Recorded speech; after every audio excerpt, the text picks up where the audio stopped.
mental health is something that we don't talk about enough. In the black community, well, we're massively overrepresented in the mental health institutions, even more so than in the prisons. And again, these are questions we have to ask. Well, why? But once you get a control and an understanding of who you are, no one can use you against you. No one can ever use your mental illness against you. You've already spoke about it, so what you got? The biggest point in life to resolve mental health is like giving a fuck about a person. Where did you get the courage? I got the courage. The 2 words. I care. It's Chill Will Radio, where connections will be made, advice will be given, jokes will be told, and things will get real. My name is Willis Cooks, and I'm your host. But understand this show is not meant to be used as a substitute for a relationship with a licensed mental health professional. Enjoy the show, y'all.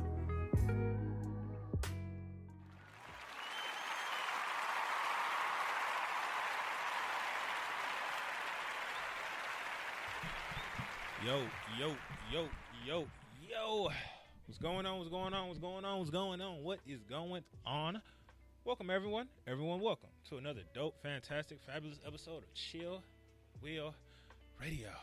Welcome. This is episode number 50. I am halfway to 100. Gosh, in 2 more weeks, it's been like a year since because I had a few times. Sometime in October, I believe it'll be like a year since I started. Damn, this shit went by fast. This shit flew. Damn. Well, anywho, welcome everyone. Welcome to Chill With Radio, man. We talking all things mental health. The good, the bad, ugly, taboo, not so taboo, whatever it is. All that good stuff, man. Thank you for checking in. For all those individuals who are listening now, good looking. All those individuals who will be listening halfway through the show, tomorrow, next week, next month, next year, whenever you can, whenever you find the time, if you're listening to it, while you're taking the shit. Good looking to you too, big homie. And for all those individuals who do not think that they should be paying attention to their mental health in some type of capacity. Hey, you probably haven't caught on to it now, but catch on to it later. Man, it was this one guy on Instagram. This one guy I follow. I've been following him on YouTube for like years, and actually just following him on Instagram probably because I never knew what his Instagram was. But he was speaking about. So there's this one psychologist, Canadian psychologist by the name of Jordan Peterson, and I follow him. He's a really brilliant man. He has some things that I disagree with, but he also has some things that I agree with. And what's going on with Jordan Peterson right now is that he had to check himself into a rehab. He had to check himself into a rehab because I believe his wife is sick. I don't know if it's cancer or something, but he had to check himself into a rehab because he was taking antidepressants because he was depressed, and then he started to take too much. I believe it's kind of coincidence, you're a psychologist, you're taking these antidepressants, and you end up in a rehab. But how that relates into this one individual that I follow, his name is Elliot Hulse. He's a health and fitness coach or whatever. He's all about men, right? Bringing men to the center point, right? Helping men understand that they're men, and creating men again. His slogan is creating the best version of you, right? In terms of a man. And he had an article today that was, I don't know if it's today, but I read his article today, and it was discussing Jordan Peterson, and he was speaking about how the reason and the point in which Jordan Peterson went wrong is because he became vulnerable. So, I started to read through it, and I started to read the rest of it, and he started to speak about how us as men, we, this whole lack of vulnerability thing, and how us as men trying to be vulnerable and trying to get our feelings out and things of that sort, is false, right? He does not believe that it is something that is productive to manhood. He's an individual that I have read up on, and from his things, right? He gender roles, right? The gender norms, right? What it is to be a man, the provider, the protector, all of those things, and what it is to be a woman, the nurturer, the all of those things, right? He believes in those gender roles, and he promotes them from time to time. Do I disagree with that? Yes. Do I firmly disagree with his standpoint of when it comes to being vulnerable and just as a man? Absolutely. Because the one thing and the one reason why that in particular stuck out to me is that it's interesting when we go through things, us as men. It's interesting when we go through things and we try to lean on the thing that people tell us to do, such as be man, be strong, and then we begin to realize that shit doesn't work. Right? We begin to realize that shit is something that is holding us back. It's holding us back from a lot of the things that we want to do. What it's causing a lot of our emotions to kind of stack and pile up on top of each other. And the reason why he mentioned that Jordan Peterson went wrong because he became vulnerable is because Jordan Peterson is an advocate for men being vulnerable. If you have to cry, cry. If you have to get things out, get them out. Because what he understands as a psychologist and what I understand as a therapist, as a social worker, is that any type of emotion that you hold in is going to come out with a vengeance on anybody. That's including yourself. That's including yourself. That's including your kids. That's including your partner. That's including your family. That's including the bum on the corner who's asking for change. That's including the person in the drive-thru who's taking all day with your food. Shit. That's including whatever. That's including anybody. The stranger, the car in front of you who's driving hella slow. Like it's going to come out. So it was kind of hard for me to read that, and it was kind of hard for me to understand as men, right? As men who are supposed to be these protectors and these providers, if we do not allow ourselves to be vulnerable, how are we supposed to get things out? Right? What do? Do we just be strong and try to, push our way through shit? Do we just try to shove shit on the ground and do whatever it takes? Hell no. It's something that we have to do, right? We have to get everything out. How do you get it out? That's your choice. You gonna cry? Cool. Crying is therapeutic. Are you gonna lift weights? Cool. Lifting weights is therapeutic. Are you gonna talk it out with your girl or your partners, your boys? That's therapeutic. Whatever it is, get it out. Because I've said this on the show plenty of times before, is that when us as men keep things in, we're taking a bitch way out. I'm going to say that again for those who aren't listening. When us as men keep things in, we're taking the bitch way out. Period. Why are we taking the bitch way out? Because that's what we know how to do. That's what we were taught to do. And we were taught to do these things by individuals who do not know how to express themselves. Right? We were taught to keep things strong, especially us as black folks, right? Especially us as black men. We didn't have the ability, the capability, the time to even want to be vulnerable because of our circumstances. I can't be vulnerable out here in these streets. Hell nah. I can't be vulnerable on the block. I can't be vulnerable on the project. I can't be vulnerable wherever, right? Because we got all these things that's coming against us. Our heads, and then the second we choose to be vulnerable is the second we're gonna get our heads knocked off. So I get why we can't. I'm not gonna say we shouldn't, but I get why we can't be vulnerable because of the circumstances that us as black men are in. But just the circumstances that some men are in. Period. Right? Because every man doesn't have to be the tough guy and be in defense and survival mode all the time like we do, but even when you're in that environment and you're being tough and you're in survival mode, what's happening is your body is tense, right? It's like if you used to flex your muscle, right? However long I choose to flex this muscle, shit. Clearly, right? However long I choose to flex this muscle, it's going to strain it. It's going to hurt it. It's going to cause it to give in, and then we're just going to stop. It's going to cause it to cramp up. We're going to loosen our grip, right? But when we're flexing and when we just release, that's the best feeling in the world, right? There's a mindfulness technique called muscle relaxation, something. We just try to tense as many muscles in your body as you can and then let go. And then once you let go, you begin to feel a release. And that's the same thing when it comes to men, especially us black men here. You know, in the environment that we live in, we are tense all the time. We are never vulnerable. We are in constant survival mode. And when we're in constant survival mode, we're not breathing. We're not being present. We're not being the best us, as Elliot Host would say. We're not being the strongest version of ourselves.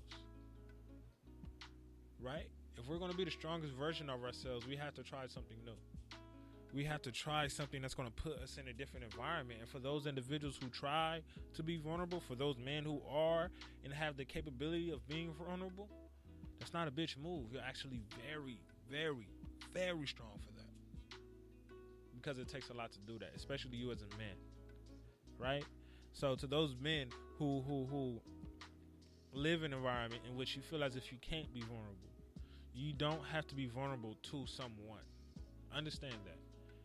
Being vulnerable doesn't mean you have to cry. Being vulnerable doesn't mean that you have to shout your problems to the universe and say, hey, I'm here, I need some. That's not what being vulnerable means. What being vulnerable means is being okay and giving in to what you have going on, giving in to the problems that you have going on, giving in to the feelings and to the emotions and to everything that you have going on in your life. That's what being vulnerable means. Giving in to yourself. Give that time to give in to yourself so you can properly give out to someone else. Because if you're not being conscious and being aware of these emotions that are stockpiling on top of each other, shit is never going to work. You are never going to be dope. You always going to be trash when it comes to your emotions. Right? You're always going to be hard. So you're not a bitch when you become vulnerable. Figure out what vulnerability means to you. Does that mean you lift weights? Does that mean you talk to yourself? Does that mean you write? Does that mean you do whatever? Right? My most vulnerable moments for me is when I'm in my car by myself. It's hard for me to be vulnerable in front of someone. It's hard for me to talk in front of someone. One of the biggest issues I would believe one of the biggest issues my girlfriend has for me is that when she asks Willis, how you doing? Oh, I'm cool. What does cool mean? I don't know. What does straight mean? I don't know. I don't know. I don't know how to allow someone to facilitate how I feel. But as a therapist, I know how to do that with someone else. It's hard for a therapist to take therapist advice.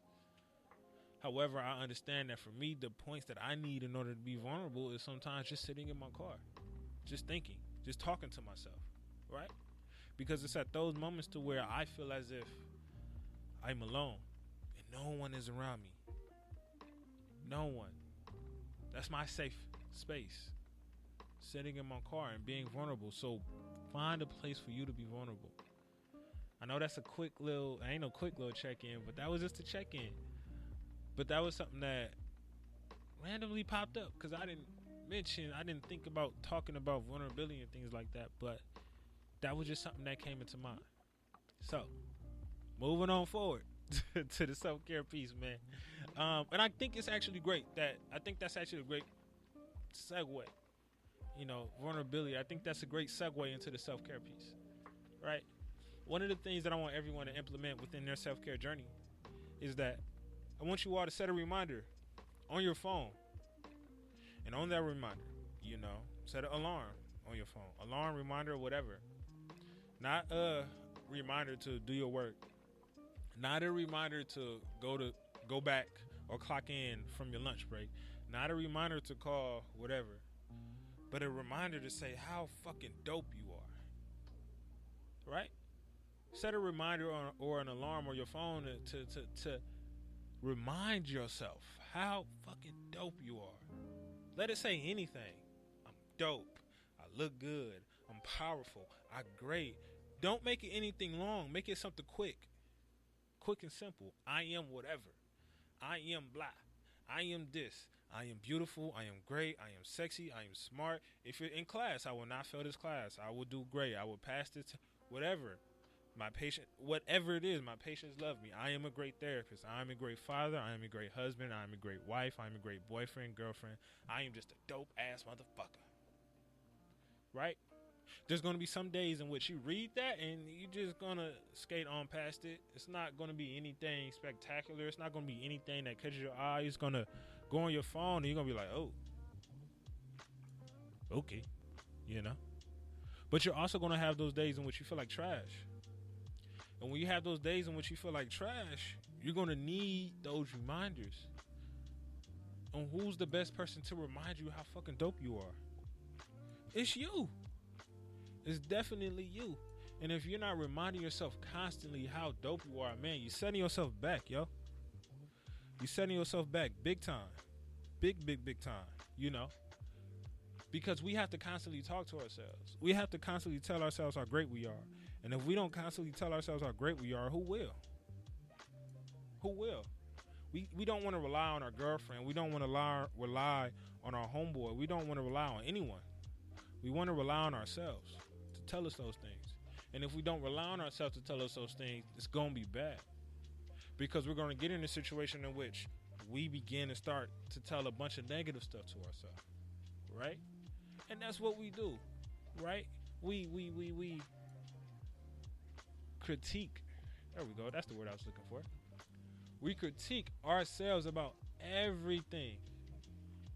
Every fucking thing. Everything. But we never give ourselves credit. Like Didier. I give you credit a lot, right? Didier comes in here every single Sunday and records these videos, all right? Every single Sunday. When Didier came in here, Didier had one camera. That's it. One camera. Then he bought some lights. Then the light broke.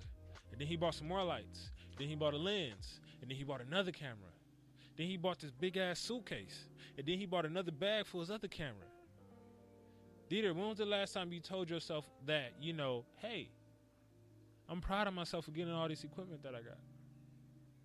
No, that was a question, Dieter. When was the last time you told yourself that? Exactly. Right. You know. Like I actually like looked around what you said. Uh-huh. Like, oh, You can't hear Didier right now, but you know what he's saying is like he told himself a few days ago. He actually looked around and was like, "Oh shit, I got all this stuff." Whoa. And that's what you have to do. You have to put yourself in a place to where you could just be present and be like, "Damn, yo, I'm actually like stuff is working. I'm actually doing what I'm thinking. I'm actually doing what I told myself I'm doing. I'm actually doing what I want to do." Give yourself that credit. So when it comes to the reminder that you're setting off on your phone, give yourself that reminder, right? Just so you can be present. And if you don't give yourself that reminder, you're going to forget how dope you are. So the self-care piece, I want everyone. And it's very, very, very simple. And that's the one thing I aim to do with all of these self-care pieces, right? This is episode 50. I got 50 of them. Fuck. The self-care piece I want everyone to implement within their self-care regimen. Set a reminder on your phone. Dieter, you on your phone. I hope you're doing it right now. Baby girl, you're on your phone. I hope you're doing it right now. Set a self-care piece. Set a reminder on your phone to tell yourself how dope you are. And if you don't tell yourself how dope you are, man, you need to look in the mirror and just realize how dope you are. Don't rely on the next person. Rely on yourself. Don't rely on the next person to tell you how dope you are. Rely on yourself. Because if that dopeness isn't coming from that dope ass person, which is you, anybody else telling you something, man, it's just extra stuff. Alright? So that's what I want everyone to implement within their self-care piece. Tell yourself how dope you are. Set a reminder. Whether it's 1, 2, 3, 4, 5, I don't care, whatever. Set a reminder to let you know and then remind yourself how fucking dope you are. Alright? So moving on forward into the main topic, right? Moving on forward into the main topic. The things that we're talking about today, right? Why do we attract toxic people? Whether it's toxic friends, whether it's toxic relationships, a toxic boyfriend, a toxic girlfriend. Why do we attract these people, right? Why are those people drawn to us, right? I come across a lot in therapy, especially with these individuals who are depressed and they've been depressed for years. I'm just always around bad people. Bad people seem to come to me. I'm just like a magnet for all these bad and toxic people. It is hard for me to kick toxic people out of my life. What am I supposed to do? Why is this happening?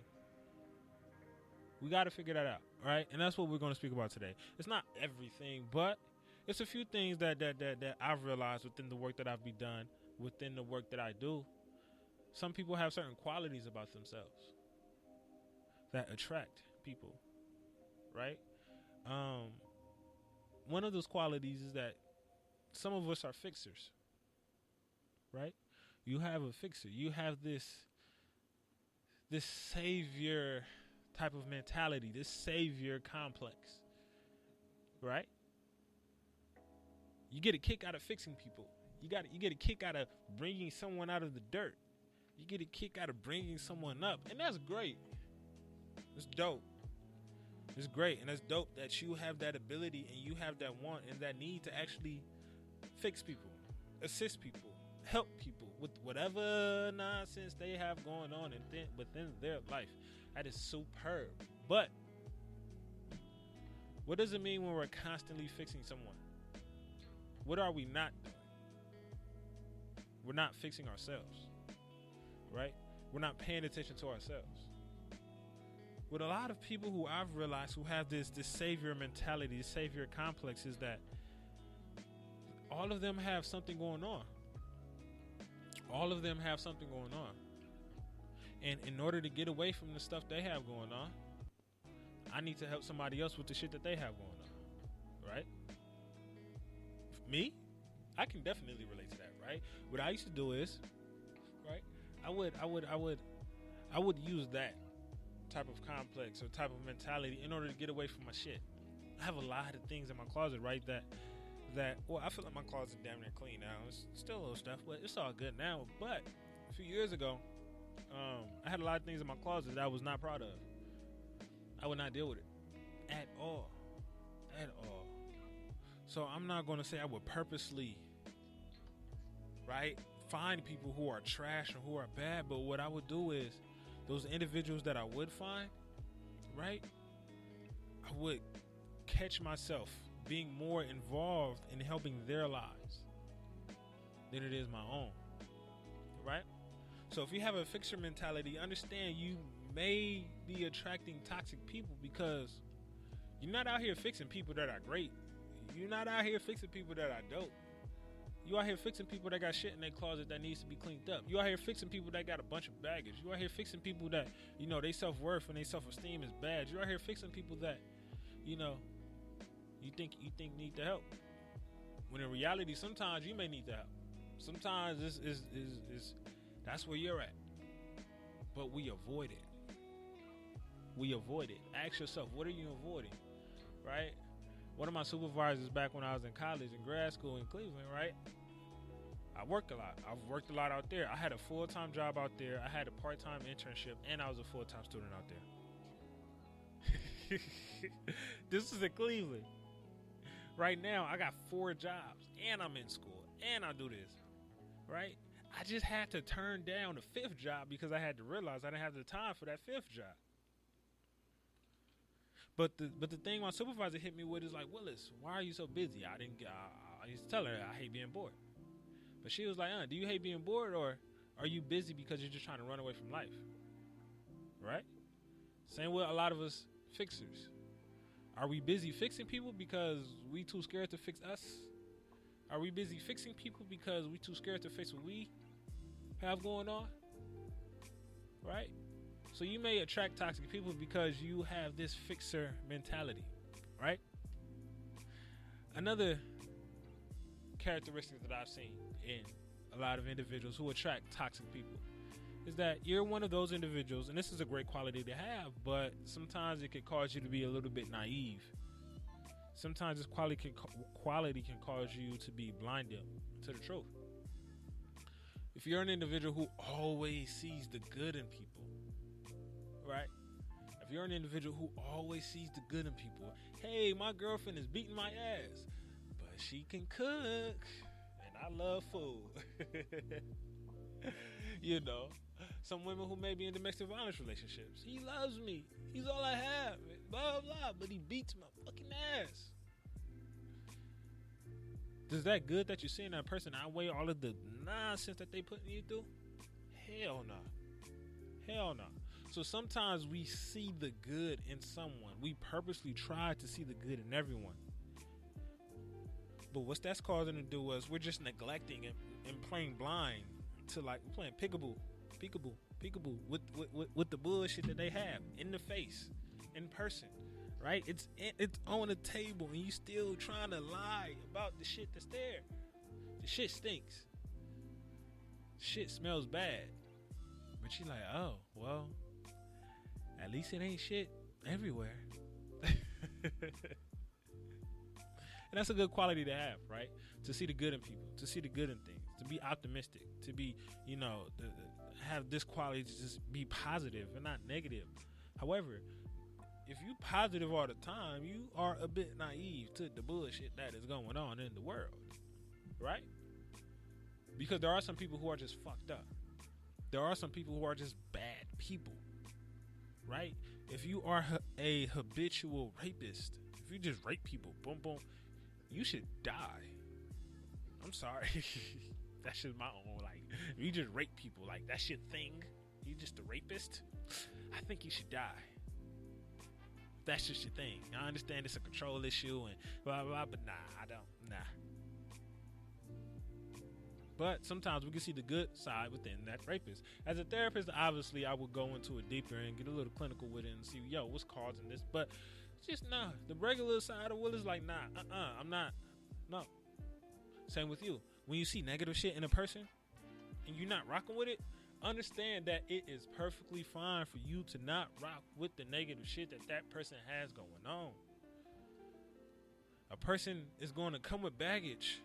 Don't try to assist them with their baggage. They probably got a body in that bag. You don't want anything to do with it. No.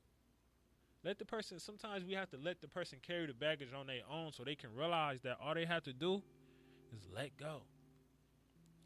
It's let go. But they're not worried about letting go of their baggage because you trying to pull out all of the good in that person.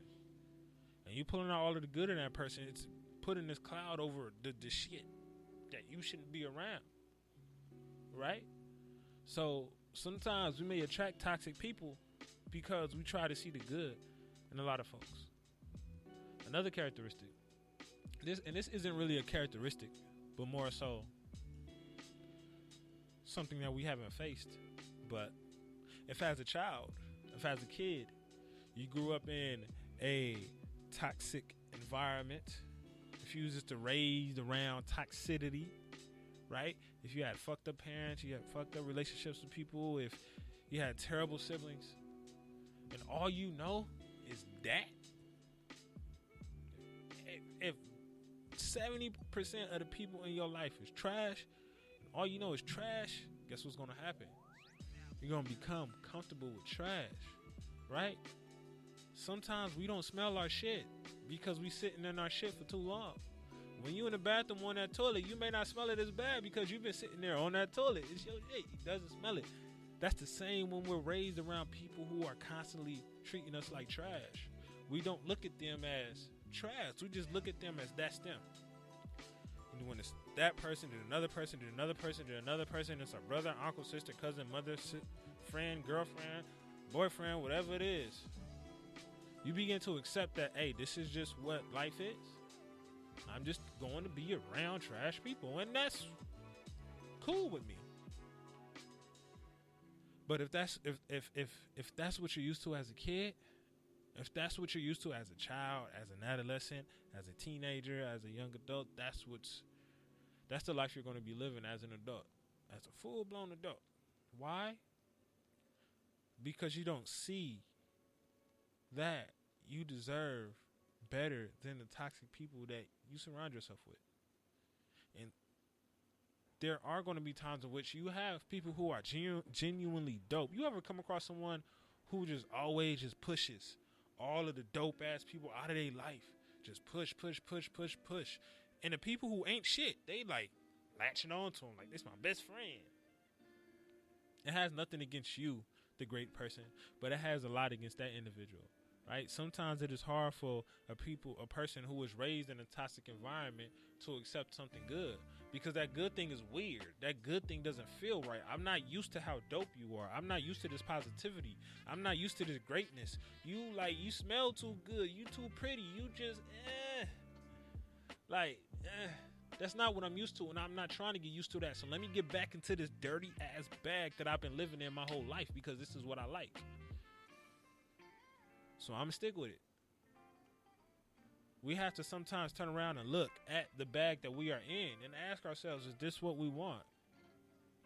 You know, is this what my life is going to be? Do you accept it? You know, but also be mindful that that's what's going on, right? A lot of individuals who were raised in a toxic environment, they are not aware of how the toxic environment in which they were raised in affects them today as an adult. They are not aware of how they about how they unconsciously attract toxic people, because that's just who they're used to.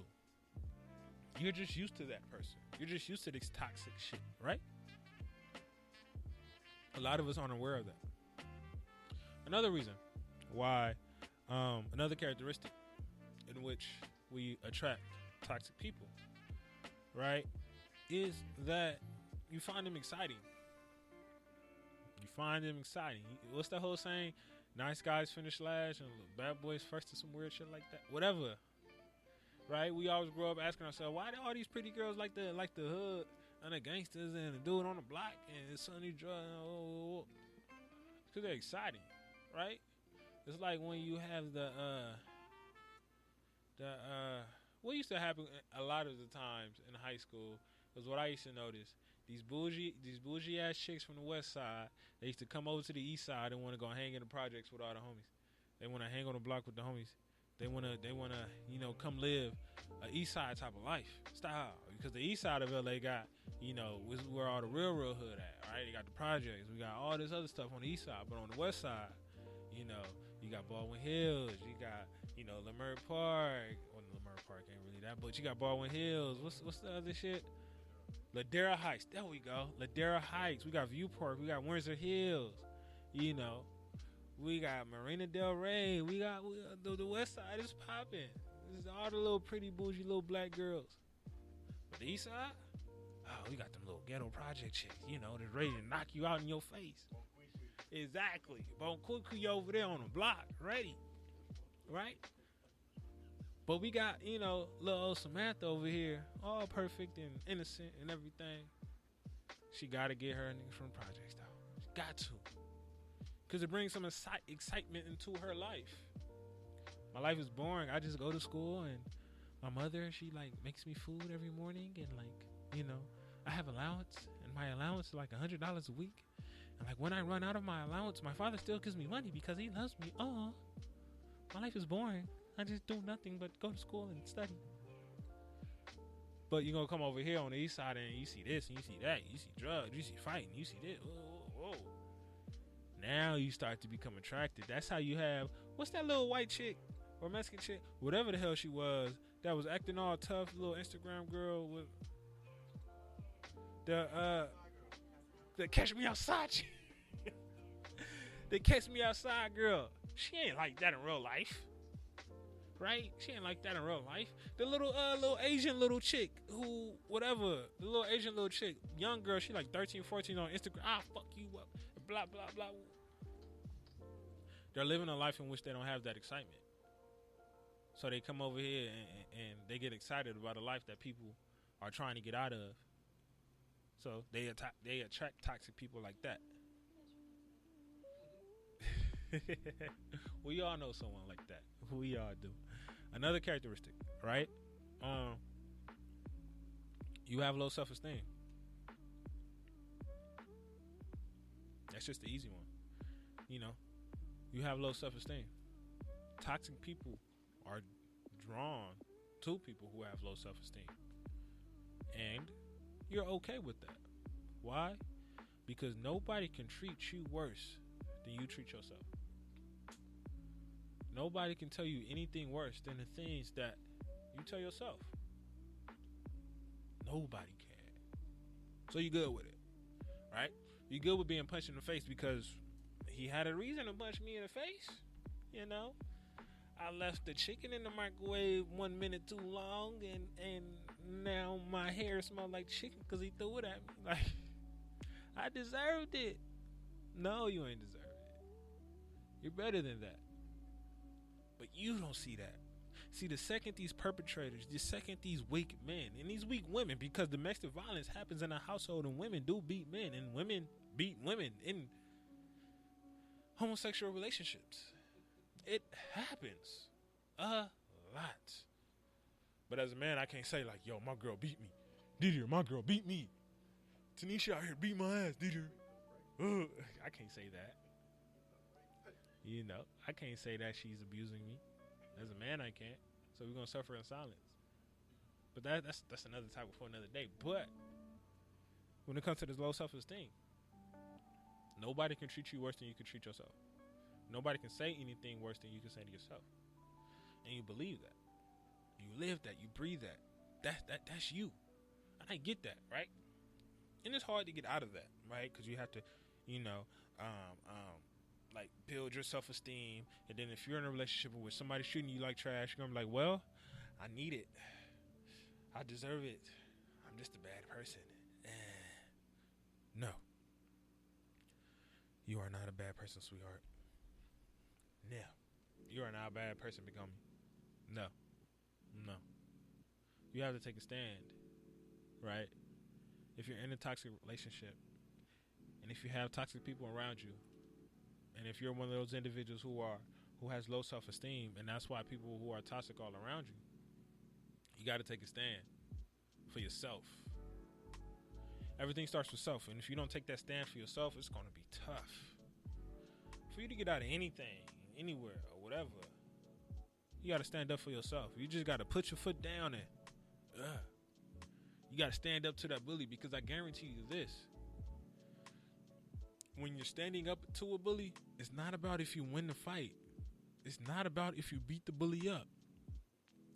It's about the fact that you stood up to that bully. Because whenever that bully thinks about bullying you, his ass is going to think twice. Do I really feel like fighting this person today? I beat him up the last time, but do I really? The bully going to stop. Whether you get beat up or not, it's about the fact that you took a stand for yourself. Right? So when it comes to why toxic people are drawn to us, it's, you may be a fixer. You may be one of those individuals who always sees the good in people. You may have had was raised in a toxic environment, and now you unconsciously are drawn or attract toxic people. You may feel as if toxic people are exciting, so you just run to it. You also may have low self-esteem, because toxic people are drawn to us, and we are also drawn to toxic people. It's a two-way streak. Toxic people are drawn to us, and we are drawn to toxic people. But you got to be honest with yourself. You have to be honest with yourself. So, moving on forward into the question. Question that I never really come up with towards until this point. Just pick it up from the energy within your life. My question to you all, to myself, right? When we're speaking about toxic people, are you that toxic person for your life? Are you toxic for your life? Are you toxic for your own damn life? I would say we all are. To a certain extent, we all are. In a certain place in our life, we all were once toxic to ourselves. For me, it was when I'm out here selling drugs, or me lying to myself about the stuff that I have going on, me lying to myself and not being vulnerable to my feelings and to my emotions. All right? You may be toxic to yourself if you're keeping everything in. Early on, I was speaking about, being vulnerable and being a man. You may be toxic to yourself. You're just too hard to get your feelings out. We speak about the toxic masculinity, but we never really speak about toxic femininity. I should bring a feminist in here and have that conversation with her. That'd be fun. Yeah, I'm gonna do that one day. I'm gonna do that. But we how are we toxic to ourselves? How are you toxic to yourself? To individuals that are listening, answer that question for yourself. Didier, answer that question for yourself. Baby girl, answer that question for yourself. How are you toxic to yourself? All right? So to those individuals who are listening, good looking. To those individuals who aren't listening, but you're going to tune in tomorrow, next day, next month, next year, whenever the hell you get the chance, good looking. It's those individuals who ain't going to hear me and never hear this because you too damn strong. To just acknowledge the fact that mental health does play a key role in our lives, man. Shouts out to you too. You probably haven't caught on now, but you will catch on eventually. And as always, ain't no wealth without your mental health. So please stay blessed and take care of yourself. Be great, y'all. Peace.